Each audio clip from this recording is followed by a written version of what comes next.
Hi, I'm Lelia Lewis, and welcome to another edition of New Day, New Beginnings. Now, previously, we had defined commitment, and we defined it as loyalty, reliance, and pledging yourself to someone or something.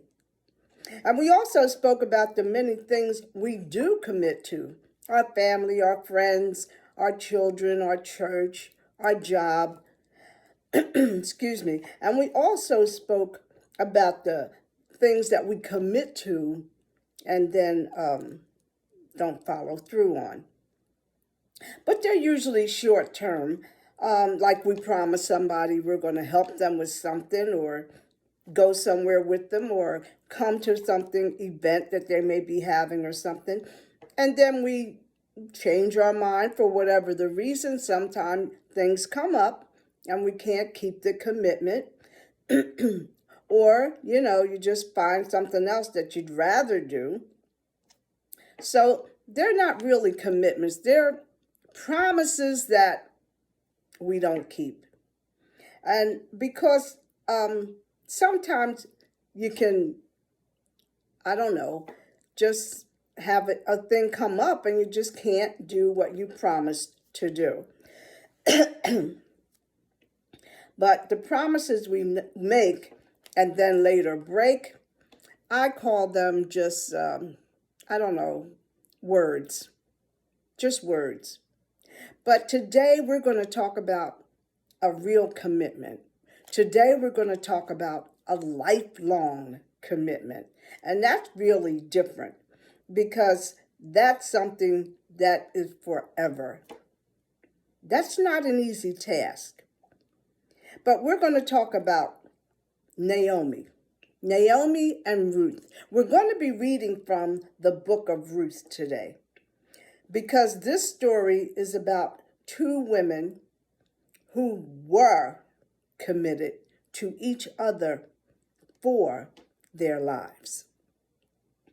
Now, it all began when Naomi and her husband and her two sons, they had to leave Bethlehem because of a famine. So they went to Moab. Excuse me. They went to Moab and they stayed there for years. And the boys grew up and they married Moab women. So they were from Bethlehem. They were Gentiles, but they married Moab women because that's where they spent their life.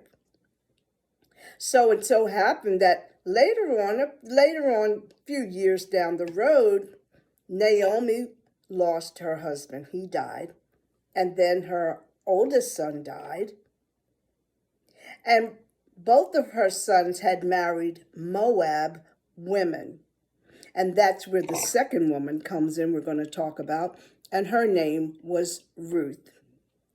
Now, the first daughter, her name was Orpah. Her husband died after the father.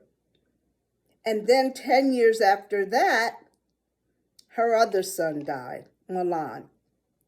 That was Ruth's husband. So after Naomi had lost all the men in her life, she decided, and she told this to her two daughters-in-law, she said, you know what, I think I'm going to go back to my home in Bethlehem. And she said, I want you two girls to go home to your mother's house. I'm going to be fine in Bethlehem because now I can go back to where I initially had come from. So we're going to pick up there in chapter 1 of the book of Ruth. And we're going to start in verse 8 because that's when Naomi was telling the girls, go back home to your mother's house. And I'm going to go back to my home in Bethlehem. So verse 8 says, that's when she told them to go back. And she said, return to your mother's house. The Lord dealt kindly with you as you have dealt with the dead, meaning her boys, her husband, and how well you have dealt with me. The Lord grant you that you may find rest, each of you, back at home. And she kissed them, and they lifted up their voices, and they wept. And they said to her, surely we will go with you to your people. But she didn't want them to do that. She wanted them to be comfortable in their own hometown, to go back what they were used to. So let's go to verse 14. So once Naomi insisted that they go back, she said, I'll be fine. I'm going back to Bethlehem. And they lifted up their voices and wept again. But this time, Orpah, she kissed her mother-in-law.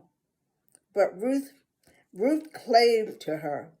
And clave means she was unwavering about not leaving Naomi. So let's read verse 14. And that said, after they lifted up their voices again and wept, Orpah kissed her mother-in-law, but Ruth said no. And she said, go after your sister. Don't worry about me. But now we're going to read on. Ruth said, entreat me not to leave thee. She meant, don't try to force me to leave you, because I'm not going to leave you. And don't try to tell me to go home with my sister, because I'm not going to do that.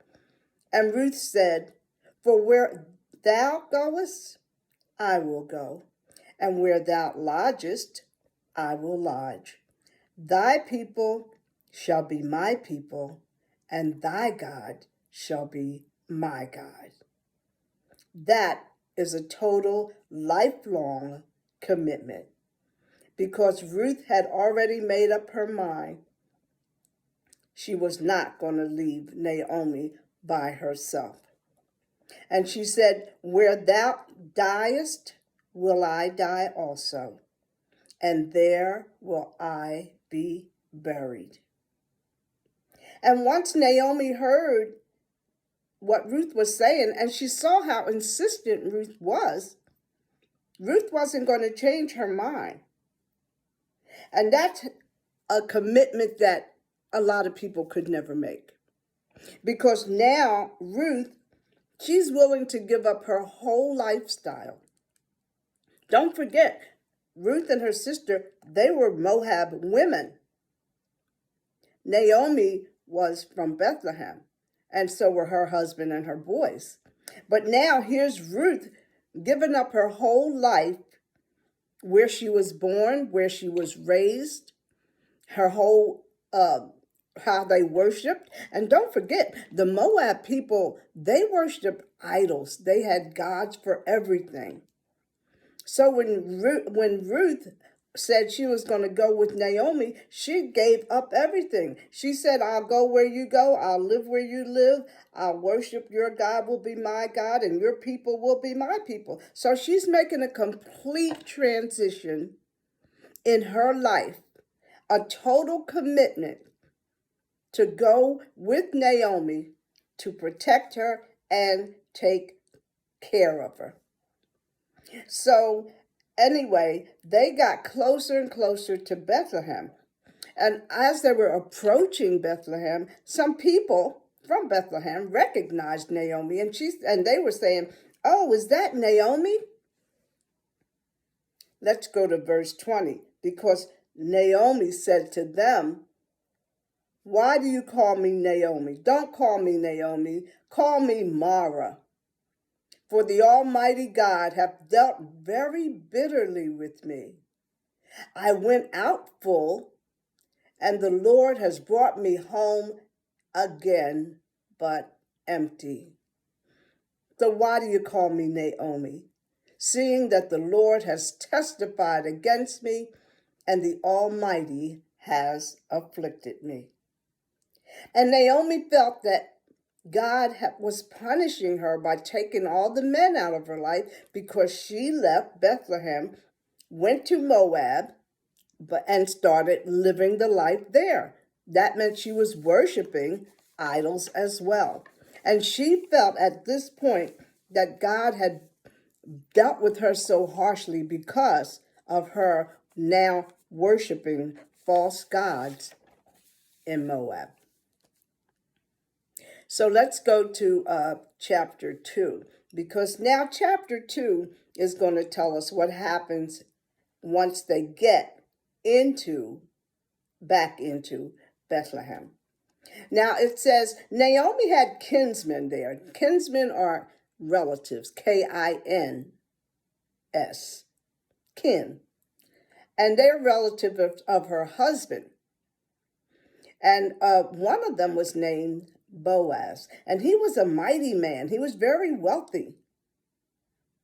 And so Naomi had said that not only was there Boaz that was akin to her husband, but also Boaz's uncle, because Boaz's uncle, Neb, he was Naomi's husband's brother.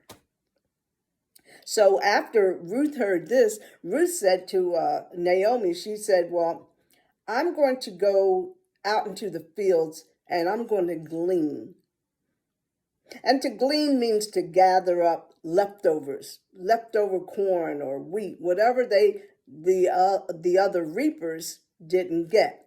Because don't forget, Ruth is a foreigner to this country. She's from Moab. She knows nothing about this. So she's saying she'll just go behind them and pick up whatever they leave or whatever they drop, and in hopes that she'll end up on some part of the field that belongs to this Boaz,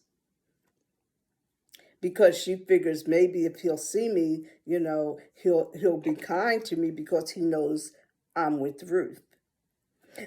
And she was out there gleaning behind the other reapers, picking up whatever they left. And soon Boaz did come to the field. And he asked his servant, who was over all the reapers, he said, "Well, who's that damsel over there? Who is she?" And the servant said, "It's the Moab damsel. She came back with Naomi." Well, once he heard the word Naomi, he recognized, because he knew Naomi, because her husband was his uncle's brother. So let's read verse 7 in chapter 2. And verse 7 says,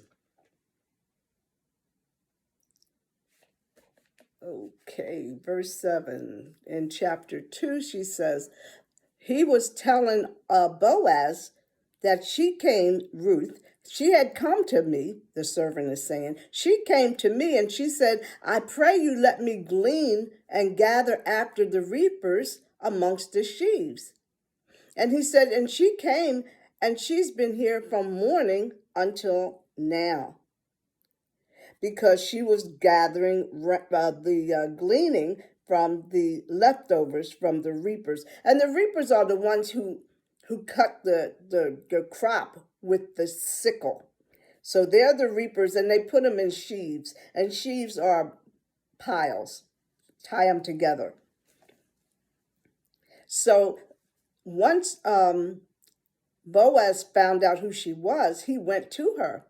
And he said, verse 8, he said, you don't have to go to another field to glean. You don't have to go from here. You can stay right here and abide here by my maidens. So already he's given her permission now to go forward. He said, let your eyes be on the field that they reap. That means don't worry about having to go somewhere else to glean. You could stay right here and you go after them. And I'll tell my men not to touch thee. That means don't bother her. I'm telling her she can glean right here behind these sheaves. And when you are thirsty, he told her, you can drink out of my vessels and you can drink the water that my men draw. Now that's showing how Boaz is giving Ruth already permission to use his field and the service of his men. But verse 10 says, then Ruth fell on her face and bowed herself to the ground. And she said unto Boaz, why have I found grace in your eyes, that you should take knowledge of me, seeing that I'm a stranger here? And Boaz said to her, he said, it has fully been shown to me all that you have done unto your mother-in-law since the death of your husband, and how you had left thy father, you left your mother, you left your land of nativity where you were born, and you have come unto a people that don't even know you. Nobody here knows you. He said, the Lord recompense thy work. And the recompense means he's compensating you for the good thing you're doing for Naomi. And a full reward be given thee of the Lord God of Israel, under whose wings you are come to trust. Because now she's learning about the true God. And she's following it. And she's becoming what these people are. And he noticed that in her. And he's marveling about that. Let's go to verse 13. So she says, well, let me find favor in your sight, my Lord. For thou hast comforted me, and thou hast spoken friendly unto this maiden. And even though I'm not one of your handmaidens. And that was showing, she was thanking him for showing favor. And favor means approval. That fast, he had approved of her because he saw what she was doing for her mother-in-law, Naomi. And he invited her to dinner. And she came and she sat with the reapers. And the next day, Boaz, he told his men to let her glean among the reapers. among the reapers. She don't have to walk behind them anymore. And then look at verse 16. He says, and let some also fall by the handful on purpose for her, and leave them there, that she may glean them, and rebuke her not. That means don't bother her, don't turn her back, and don't tell her she can't do anything. And leave the extra corn and the wheat so she can have plenty. And that's what Ruth did. So Ruth gleaned and gathered all the grain. She stayed there all day, and she gathered all the grain she could get. And in the evening, she got home, and she showed Naomi, look what I've got. She had wheat and corn and barley.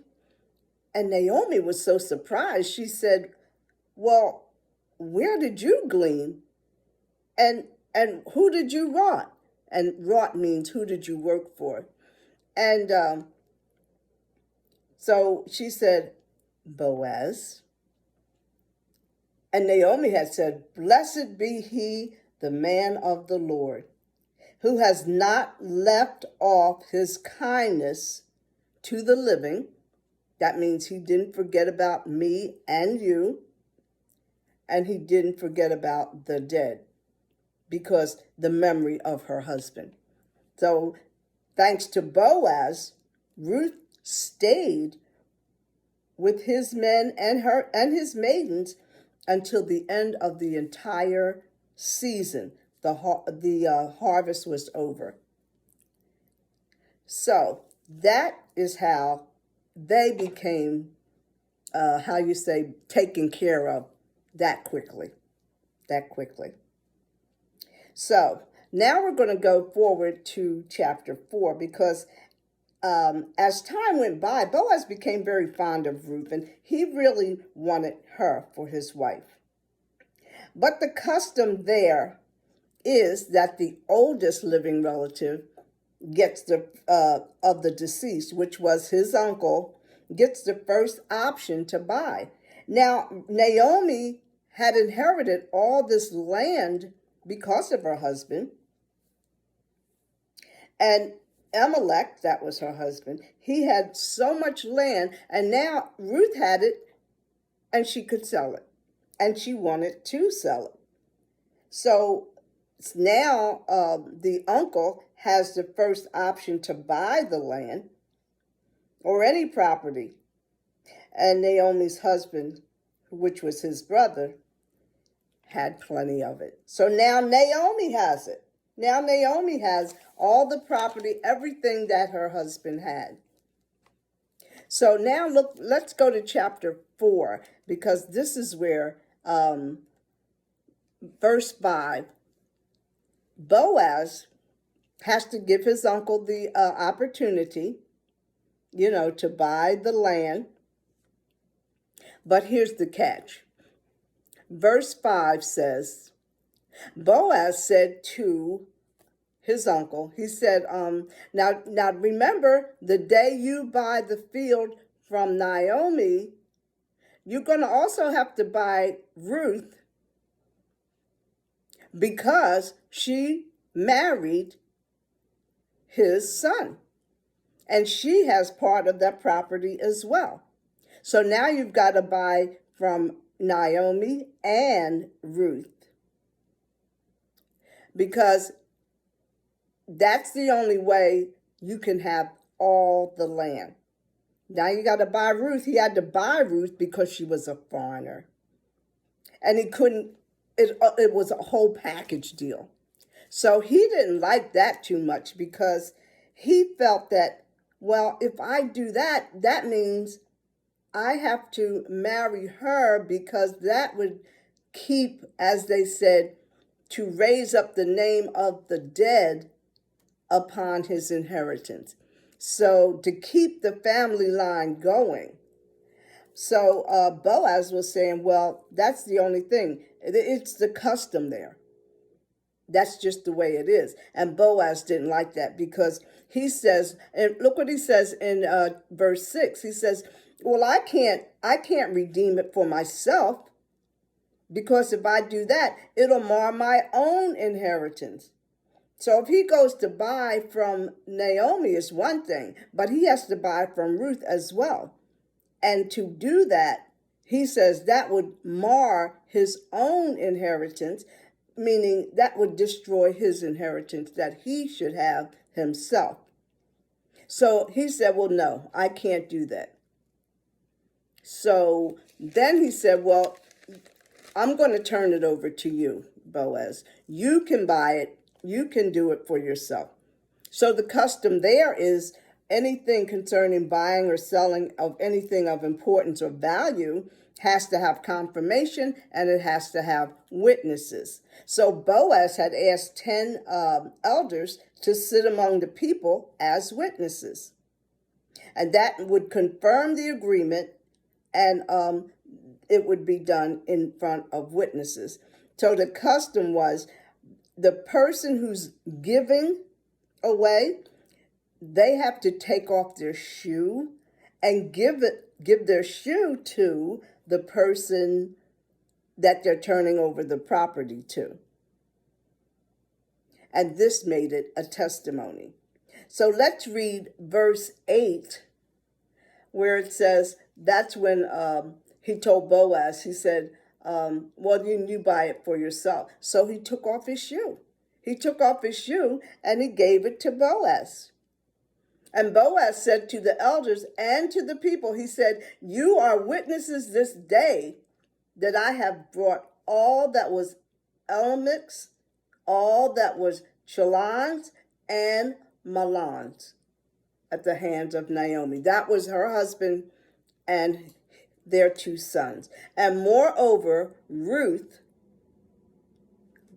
the wife of Mahlon, have I purchased to be my wife, and therefore will raise up the name of the dead, meaning her husband, upon his inheritance, that the name of the dead, her husband, will not be cut off from among his brethren and from the gates of his place. That keeps his inheritance going on and on, generation after generation.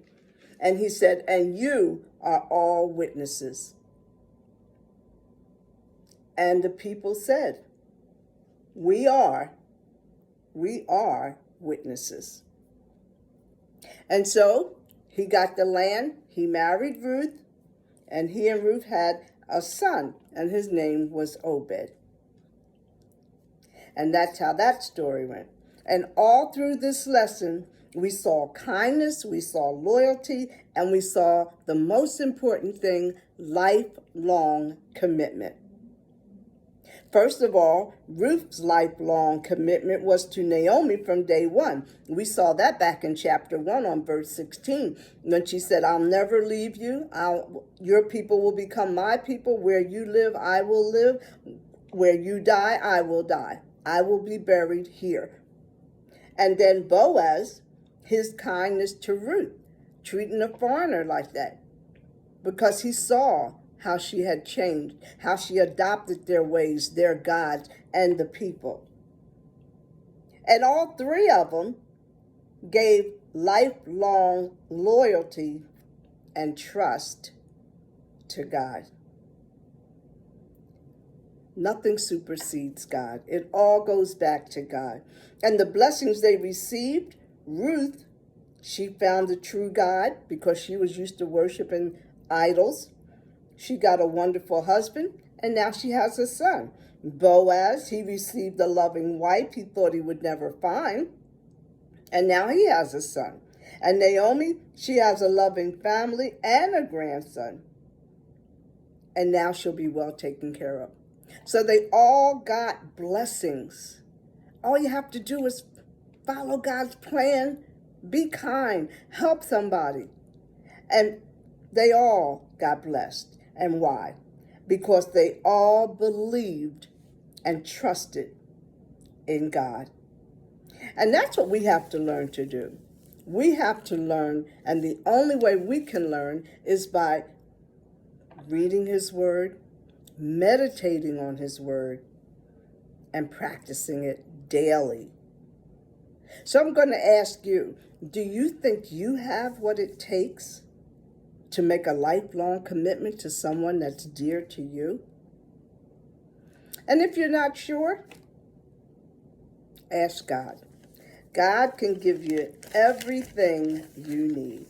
Everything you need, you can get it from God.